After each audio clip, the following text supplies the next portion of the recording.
નમસ્કાર, હું રાજ. આપ જોઈ રહ્યા છો સ્પાર્ક ટુડે ન્યૂઝ. જૂનાગઢના માંગરોળ તાલુકામાં જમીનમાંથી પથ્થર કાઢવા માટે ચાલી રહેલી ખનિજ સર્વેની કામગીરી સામે ખેડૂતોમાં ભારે રોષ જોવા મળી રહ્યો છે. માંગરોળ તાલુકાના માનખેત્રા સહિત કેટલાક ગામોમાં ખનિજ સર્વેની કામગીરી ચાલી રહી હોવાના મુદ્દે ખેડૂતો દ્વારા વિરોધ કરવામાં આવ્યો છે. ખેડૂતોનો આક્ષેપ છે કે તેમની જાણ બહાર ફળદ્રુપ જમીનમાં સર્વેની કામગીરી કરવામાં આવી રહી છે. આ ઉપરાંત ભવિષ્યમાં તેમની જમીનો ખાનગી કંપનીઓને સોંપી દેવામાં આવશે તેવી ભીતિ પણ ખેડૂતોમાં જોવા મળી રહી છે. સર્વેની કામગીરીનો વિરોધ દર્શાવતા ખેડૂતો દ્વારા તાત્કાલિક અસરથી સર્વે બંધ કરવાની માંગ કરવામાં આવી હતી. આજે મોટી સંખ્યામાં ખેડૂતો ગામના આગેવાનો અને સરપંચો જય જવાન જય કિસાનના સૂત્રોચ્ચાર સાથે માંગરોળ મામલતદાર કચેરી ખાતે પહોંચ્યા હતા. ખેડૂતોએ નાયબ મામલતદારને આવેદનપત્ર પાઠવી ખનિજ સર્વેની કામગીરી અંગે ઉગ્ર રજૂઆત કરી હતી. ખેડૂતોના વિરોધને પગલે મામલતદાર દ્વારા સર્વે કરનાર એજન્સીને લેખિત સૂચના આપી હાલ પૂરતી સર્વેની કામગીરી બંધ કરવાની ખાતરી આપવામાં આવી હોવાનું ખેડૂત આગેવાન વાલભાઈ ખેરે જણાવ્યું છે.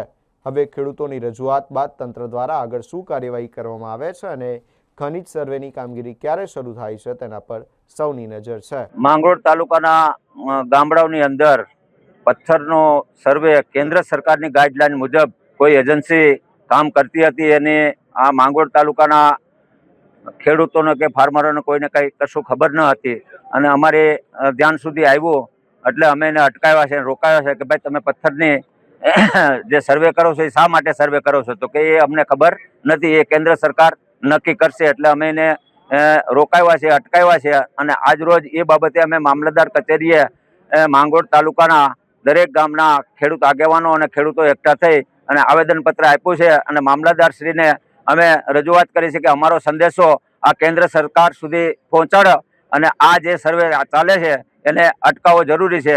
જો નહીં અટકાવવામાં આવે તો અમે ઉગ્ર આંદોલન કરશું અને ના છૂટકે અમે એમ કે ભાઈ એજન્સી જે કામગીરી કરે છે એને અટકાવવાના પ્રયત્ન પણ કરશું અને આંદોલન પણ કરશું. એટલે મામલતદારશ્રીએ અમને દયાધાર આપી છે અને એજન્સીને પણ બોલાવીને એજન્સીને લેખિતમાં આપી દીધું છે કે ભાઈ કોઈ પણ જાતની કામગીરી માંગરોળ તાલુકાના કોઈ પણ ગામમાં કરવાની નથી એવી લેખિતમાં મામલતદારશ્રીએ અમારી માગણી મુજબ એમને આવેદનપત્ર આપ્યું. એ મુજબ અમે માગણી સંતોષાણી છે અને એ બાબતે અમને સંતોષ છે અને આજથી આ જે એજન્સી કામ કરે છે એ કામગીરી આજથી બંધ કરવામાં આવે છે અને અટકાવવાની બાંહેધરી આપી.